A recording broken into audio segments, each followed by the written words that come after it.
Coming up on episode 131 of the Creative Writing Podcast, I'm sharing how to plan a writer's retreat on a budget.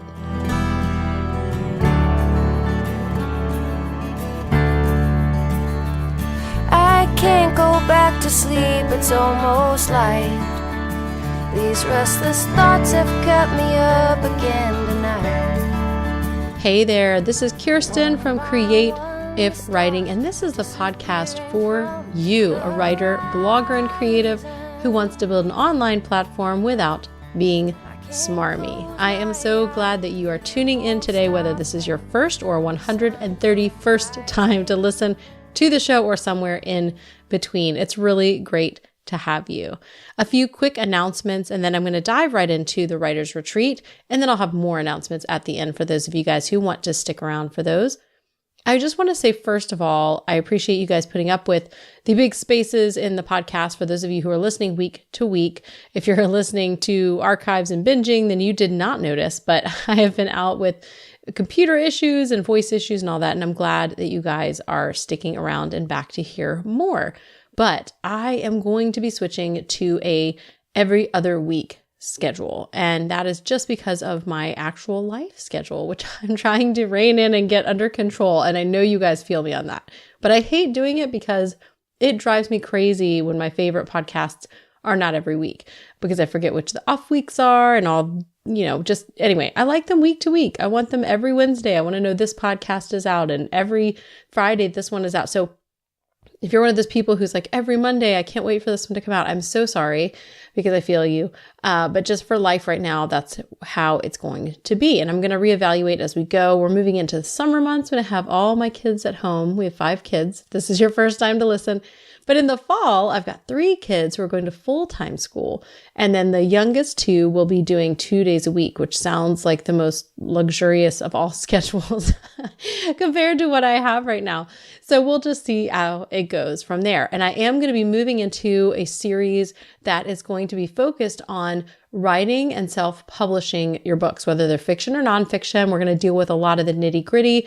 You know the stuff I like to talk about, the platform building, promotion, formatting, all the big questions. And I've been asking you guys for what you would like to hear about to make sure I'm hitting all those topics. So if you're not in the Creative Writing Facebook group, please join us. It's a fantastic community. I'd love to think it's like the best little community on the web because of you guys, because you guys are really amazing. And if you're not in there, come join the best little community on the web. It's creativewriting.com/community. Okay, with that, let's dive into how to have a writer's retreat on a budget. Okay, first of all, if you're not sure what a writer's retreat is, I'm sure there are tons of different definitions. So I'm going to kind of lay out what I'm talking about when I say writer's retreat. And kind of what I'm going to focus on is the idea of you as a solo person getting away or carving out a space where you are doing nothing but your writing work. And there are retreats with other people, maybe one partner, maybe a few partners, or just other writers all going to the same place. That's fine. Some of this may apply to that, but I'm primarily going to be talking about what it looks like for you to retreat, which actually means to withdraw. So to withdraw from all the other things to actually just have time writing with you. So a lot of us know about conferences and different things, and that's kind of the opposite idea. Although I find a lot of refreshment in conferences, networking. Even though I'm an introvert, I love people, you guys. I do. But then I just have to have like 80 hours to recover from all the people. So I love conferences, but a retreat is something totally different. It's a little bit, a lot more isolated, but not in a bad way. Yay, introverts. I know you guys are like cheering over there as we talk through this episode about being alone, but it is where you're withdrawing from the other activities and people to focus on the writing. And I get asked a lot how I pull off writer's retreats, because I mentioned already, I have 5 kids. The oldest is about to turn 10, and the youngest is not quite a year and a half. And so they're all young. They're all at home. We aren't homeschooling, but that still means I've got 3 at home and 2 in school. It's just a lot. And we are definitely on a budget. We have always been on a budget. We probably always will be on a budget with 5 kids. That's the choice you make, right? When you have a giant family. I guess not giant. I know people with 10 kids, but it's big, right? Big. So we're on a budget, and people ask me, how do you do this? So I'm going to share kind of some of the reasons why I do it first and then the hows as we go on so that you can see if this is possible for you. And I'd like to make you the argument that it is. So the first thing, let's start about talking about the benefits and then how to plan your retreat and then the budget-friendly tips at the end. So the benefits of a writer's retreat, I feel like, you may not even need me to say these. Like obviously I imagine what it would be like to have a set space that is unbroken time that you can do whatever you want in that block of time without being interrupted. I mean, that's for me the biggest thing. I work in like 2-hour blocks. Sometimes at night I have a lot of time. And while I'm a night owl, I've found at night I'm not as productive as I used to be. Mornings are really hard. My kids wake up early. If I wake up early, no matter how quiet I am, it's like a radar they have for when mommy's up. So early mornings does not really work either, which means I have these little blocks of time throughout the day. So for me, one of the biggest benefits is those big, long stretches where instead of writing for an hour or two, I can write for 5 hours. Now, what that looks like for everybody is going to shift because obviously I don't write straight for 5 hours. I typically will take little breaks here and there. Maybe I check Facebook, maybe I get up and take a walk or read a book, but in general, I have the ability to write for unbroken big blocks of time. And I don't just write on these retreats. So the benefits, first of all, is to have those big unbroken blocks of time, but also sometimes you just really need kind of a time where you can catch up. And I've actually taken retreats before where I finished up, like I remember I went once in either late December or early January, and I wanted to just finish all the tasks I needed to get done for that previous year before I felt like I could move on to the next year. And so I finished editing podcast episodes and uploading things and show notes. I was actually working for another company and doing their podcast. So it was all of their work.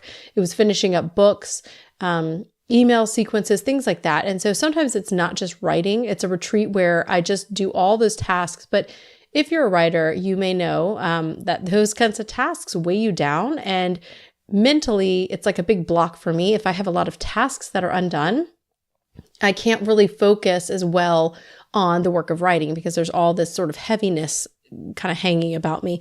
And so that can help you kind of complete that task or project or whatever it is. It may not just be your writing itself.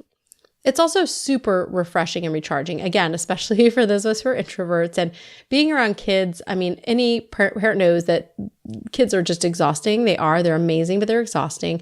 And I feel like there's an extra layer of that for introverts. Now, I don't want to say, you can't compare someone's experience to another person's experience. That's just life. We can't compare things, but I would suspect that for an introvert, there's sort of an extra layer there because it's not just that kids are really exhausting. It's that in general, being around people depletes your energy because that's what it means to be an introvert. Not that you're shy, because if you've ever met me in person, a bunch of you guys have, I'm not shy, but I am an introvert, extreme introvert. I'm social, but I'm an introvert. I need to recharge alone. And it takes a lot of alone time to recharge, which is why I rarely sleep because with 5 kids, mommy, mommy, mommy all day long, I have to recharge in a big way.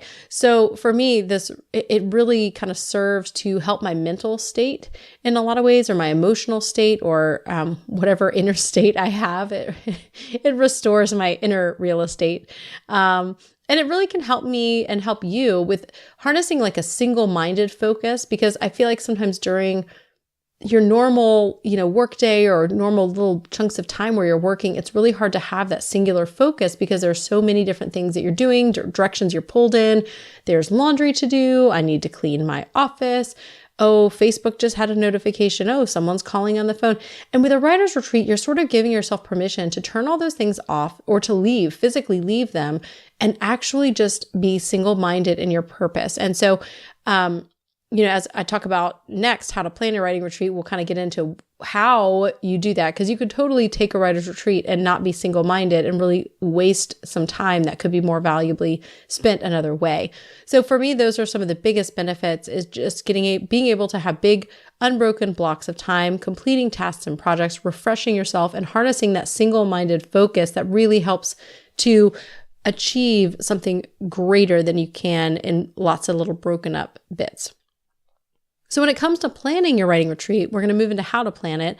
You don't have to just write, obviously. So I think the big thing is to think about, before you even pick a place and figure that part of it out, you need to think about the goal and your overall sort of reason for doing this. What do you want to get done? Because as I mentioned, I've had a bunch of writers retreats. I usually take like 1 to 2 a year.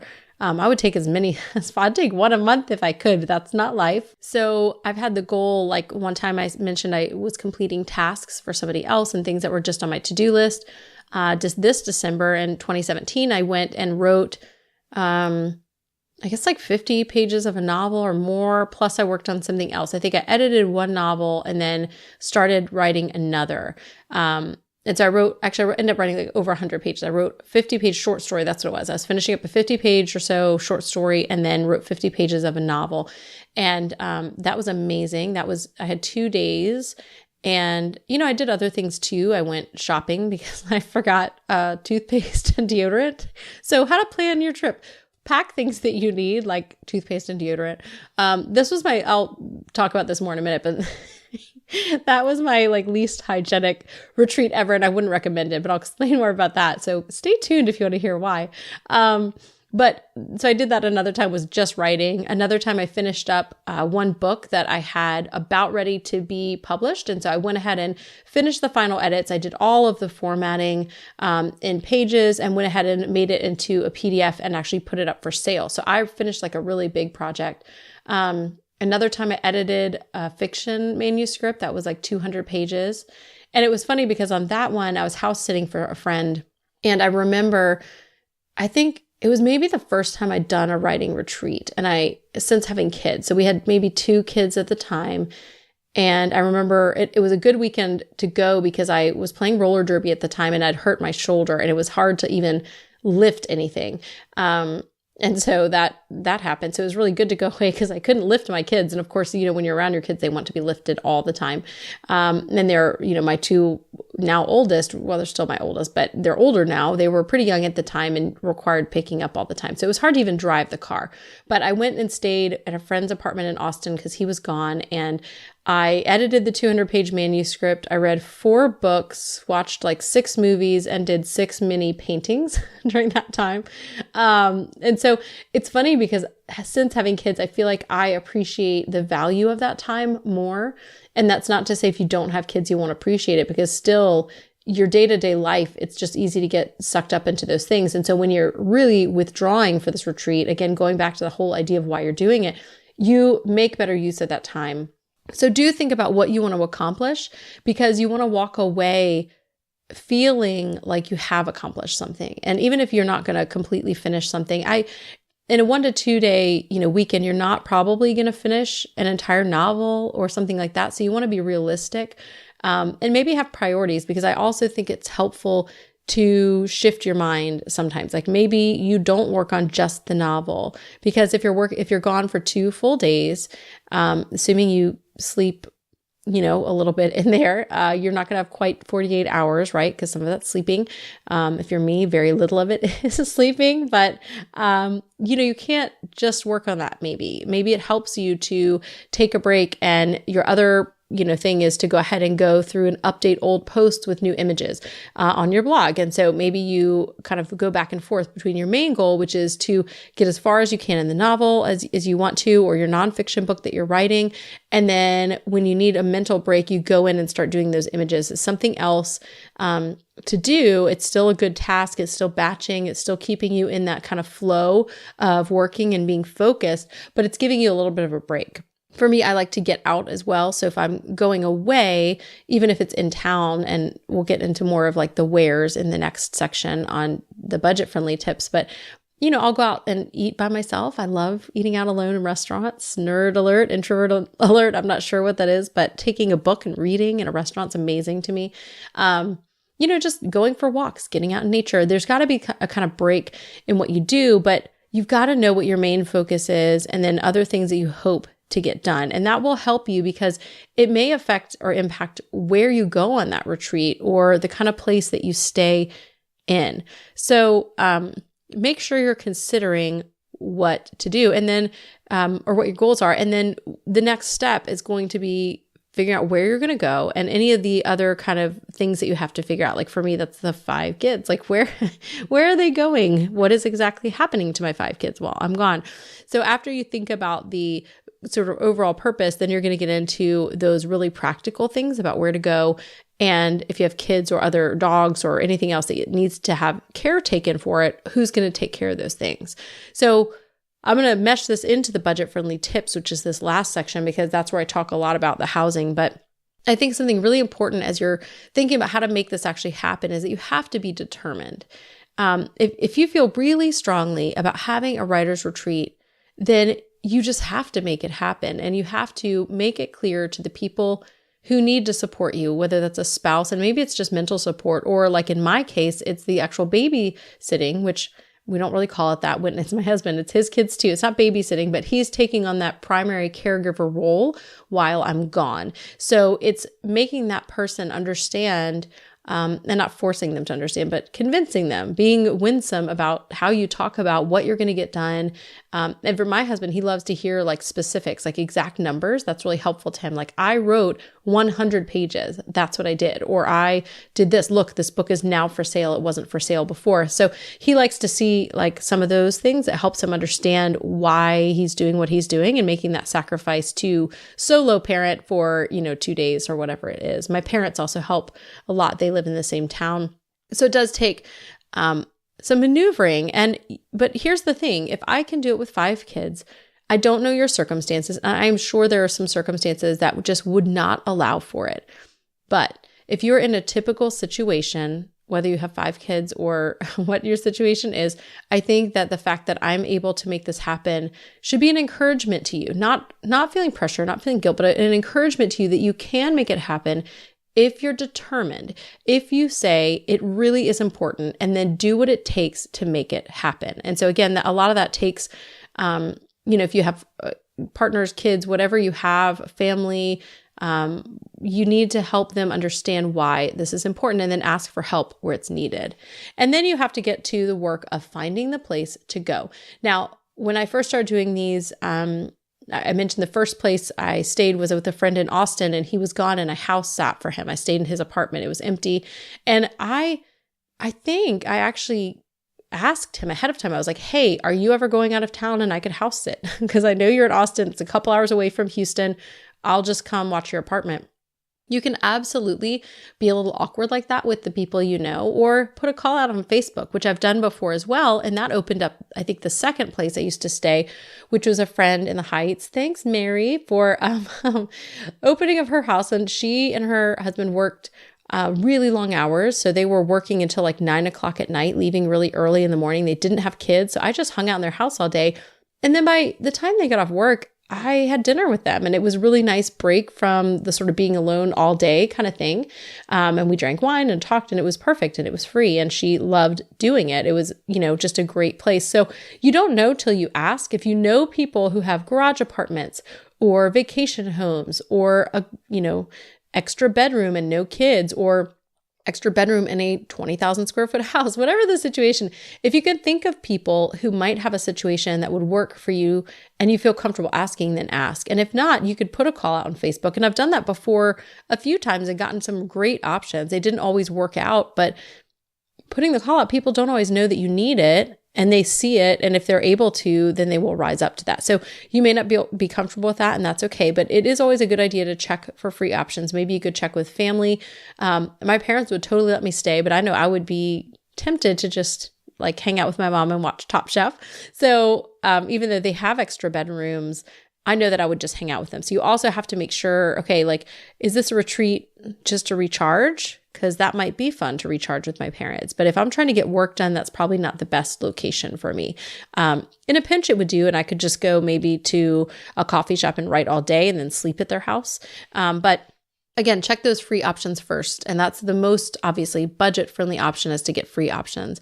And then what I've started using more recently, when I kind of hit a wall with the free options, which sometimes happens. I still have people, and actually, once you kind of get an in with someone, my friend who in Austin has messaged me a few times like, hey, I'm going to be gone here. If you want to come stay, you can, which is fantastic. So once you kind of get on people's radar as well and let them know that this is like something you want to do a couple of times a year, they may think of you. But next I use VRBO, which is owned, I think, by HomeAway. Or Airbnb. And these are basically, if you've never used them before, they're two of my favorite sites where people rent out their homes. And some of them are like the typical home, like people live in day to day, and some of them are vacation homes. There's just a range, but I found there's some really great affordable options. So the first place that I stayed in through Airbnb for a writer's retreat was a tiny house here in Houston. And I think it was $30 a night.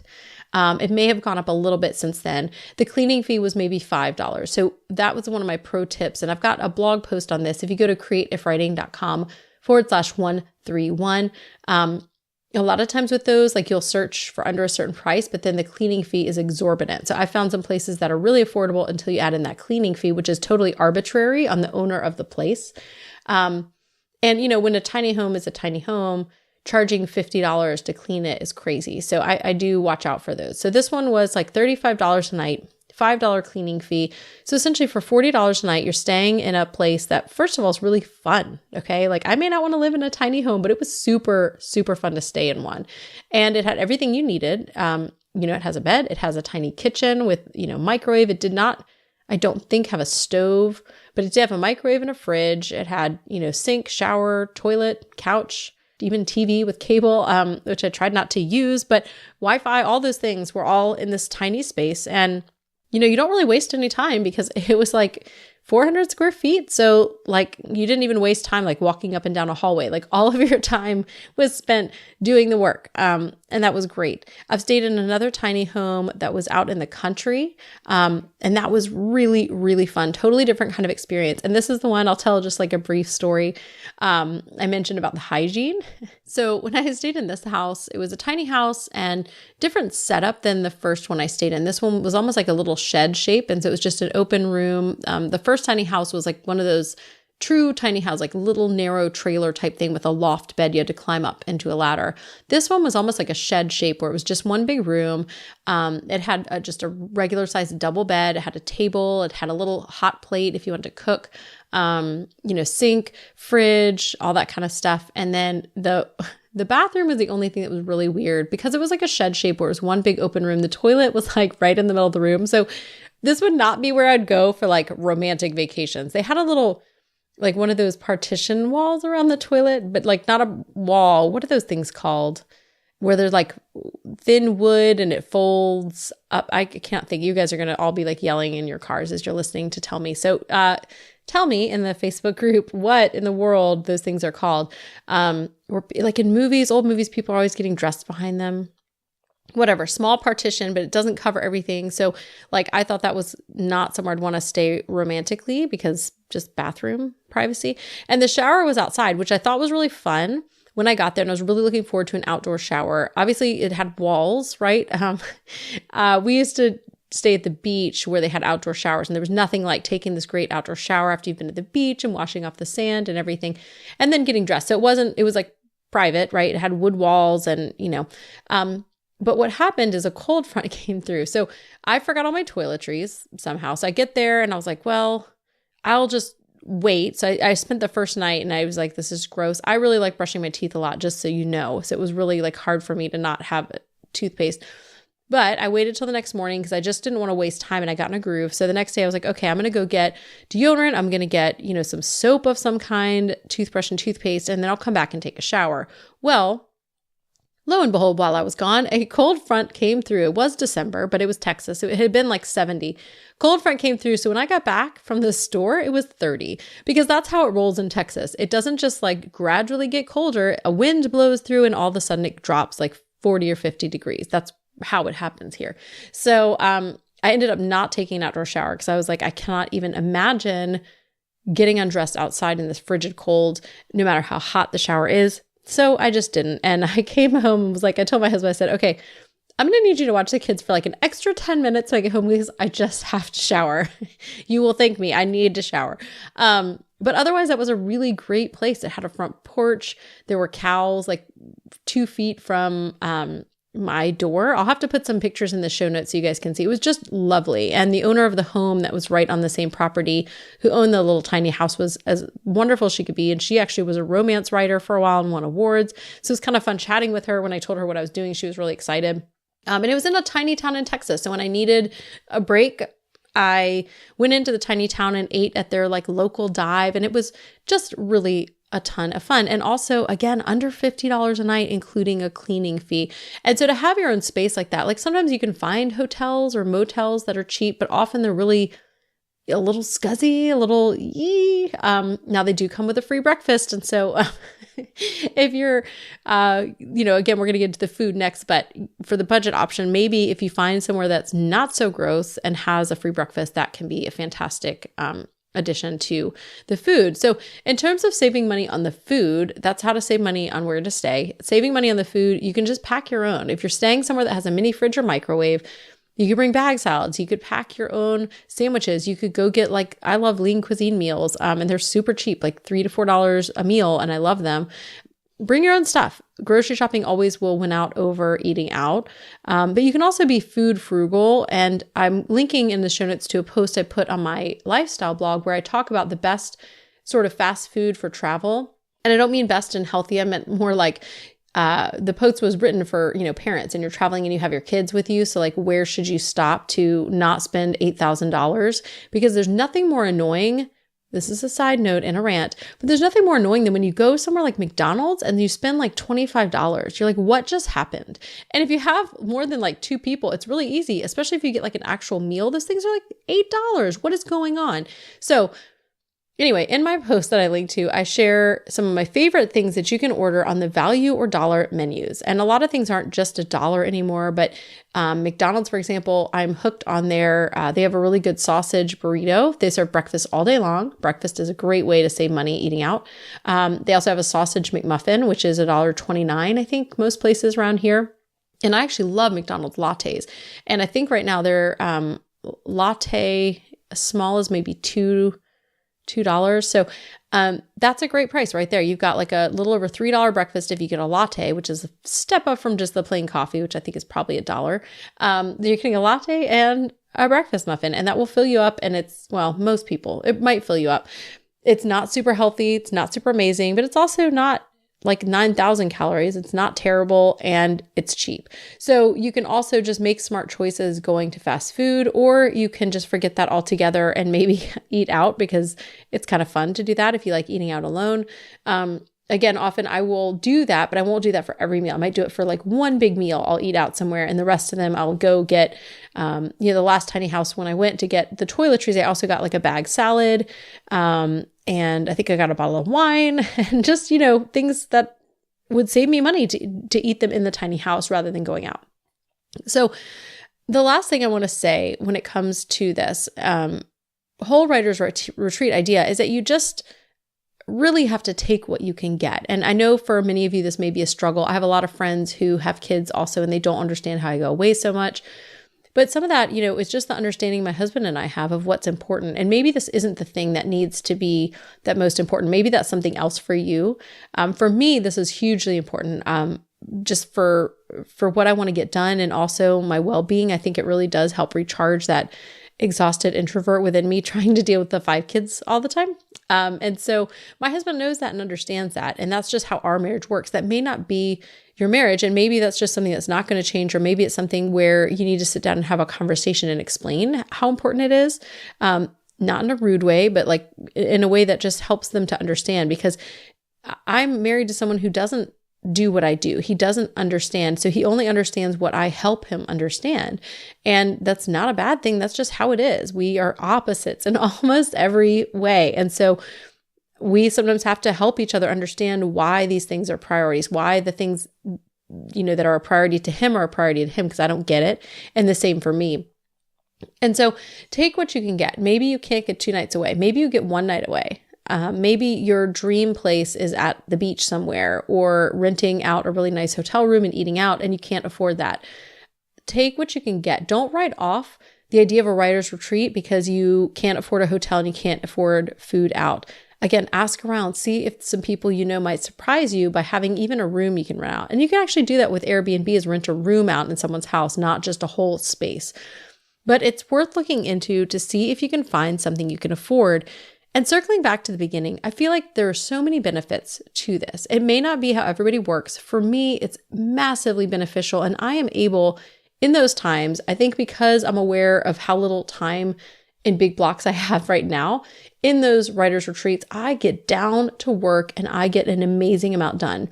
Again, this may not be for you, but if you've been wanting to do a writer's retreat, I hope that some of these things help you understand why you should, and maybe give you some ideas that might make it more feasible for you if you kind of take it down a notch. It doesn't have to be crazy expensive, doesn't have to be out of state, doesn't have to be paying someone else to run a retreat for you, though they have writer's retreats you can pay for. Find what works for you and make it work. Take what you can get. And maybe, for me, I would love, my ideal writer's retreat would be like a month or a week. And I would be at the beach and drinking wine and eating expensive food and just pampering myself, really. Maybe or maybe not showering, but that's my ideal. And maybe one day I'll do that when my kids are all grown and I have like money from the books I've sold. But right now, I don't get that. And I get maybe 1 or 2 a year, and I am so thankful for them. Take what you can get. But if you feel like this would really help you, then determine that you're going to do it. Make it a priority. Talk to the people you need to talk to make it happen. Save money if you have to, or maybe make it a goal, with your next X number of sales of a book or something else. You're going to take that money and you're going to put it towards yourself and invest in your own time and in a writer's retreat. So I hope that that's helpful for you and kind of peels back what it looks like for someone like me who's very busy with 5 kids and very much on a budget to still get to be able to go out of town or out of my home a couple times a year to get writing done. Go have a writer's retreat. And I want to hear about yours. So if you have one, or if you want to take one, or if you're encouraged to try it, talk to me about it in the Facebook group, createifwriting.com/community, because we may get some other great ideas from you guys in there. And if you want to find out links and see images of the places that I've stayed, you can go to createifwriting.com/131 to find the show notes. Now, to close out, just a few more announcements. I don't really have a lot, but again, to tell you guys, I'm going to go to an every other week schedule just to make this bearable so I don't have to completely quit the podcast, but just to have the time to do it. And I'm going to be moving into talking about writing. I'm going to have checklists for self-publishing and help you guys kind of understand what it is you need to do and the tips and things that I have learned. And just as a note, this has been done so many times. And so if you're like, why are you also doing that? Well, I don't want to reinvent the wheel. There's a lot of great resources out there, and I'm going to be linking to them. But I know sometimes you like to hear from one person. And for those of you guys in my audience, you know me, you like hearing content from me, you trust me. And I've learned a lot of things and put things together. And sometimes it's just nice to go to one place and find the stuff that you need instead of going all over the internet. So you're going to get my perspective on this. And I'm also going to link out to other people who've gone before me and shared a lot when it comes to self-publishing.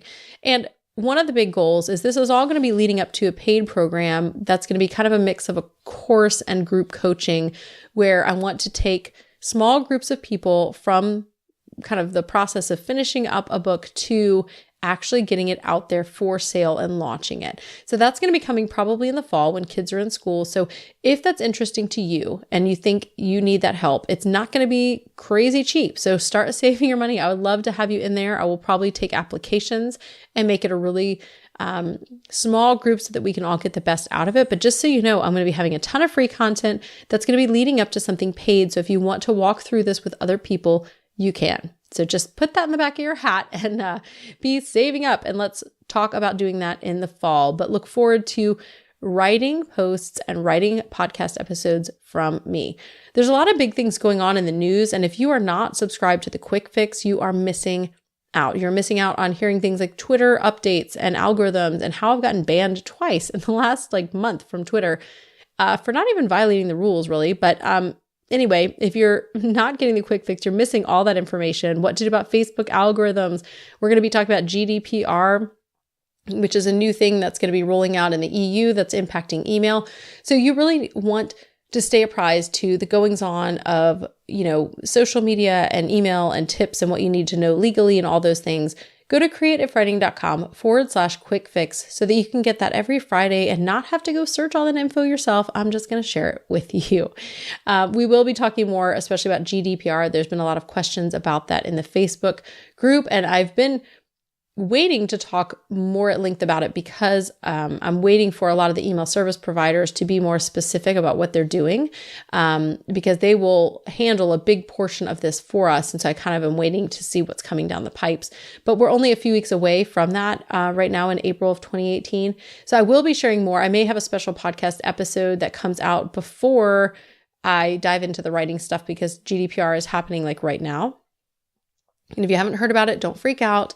But there are changes that are happening that we need to make and that other companies are making so that we can stay legal when we're sending emails to people in the EU. So just, again, stay tuned, stay close, stay in the Facebook community and subscribe to the Quick Fix. And I'm going to tell you all the things you need to know so you don't need to panic.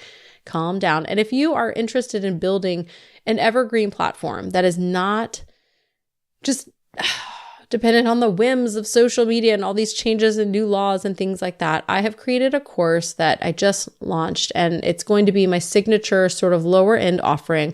It's called Evergreen Platform School, and it's all the things that you need to know getting started with your platform. Whether you're a writer or blogger, I really do speak to both because I am both, and I do think it will help both of you. So there are parts that are specific, maybe to one or the other, but overall it's going to help you build that platform and build something that's more lasting, not dependent on how things change, although we'll talk about social media as well. And if you're interested in that, you can go to creativewriting.com/algorithm. And just for listening to the podcast, if you use the code podcast, you'll get $30, not 30%.